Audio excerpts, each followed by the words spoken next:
नमस्कार, मी ऋतुजा।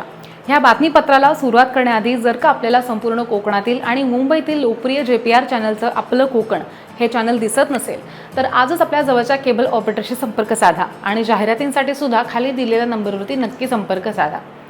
सध्या महाराष्ट्रामध्ये मान्सून पूर्व मुसळधार पाऊस पडतोय आणि रायगड जिल्ह्याला सुद्धा पावसानं चांगलं झोडपलंय, त्यामुळे जनजीवन विस्कळीत झालंय।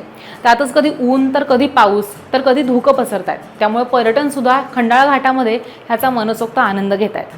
त्यातच काल सायंकाळी खोपोली शहरावरती धोक्यानं चादर पांघरलेली होती। ह्या धोक्यामध्ये खोपोली दिसेनाशी झाली। लोणावळा खंडाळा ही थंड हवेची ठिकाणं आहेत आणि पर्यटक ह्या स्थळाच्या मोहामध्ये मुंबई पुणे या शहरांमधनं येतात।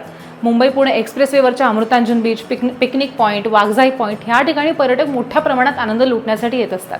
खोपोलीच्या हाकेच्या अंतरावरती असलेल्या बोरघाट खंडाळा घाटामध्ये पर्यटकांना आकर्षित करतायत आणि बहुसंख्य पर्यटक ही हिमदृश्य पाहून डोळ्यांचे पारणे फेडतायत, असंही मत व्यक्त करतायत।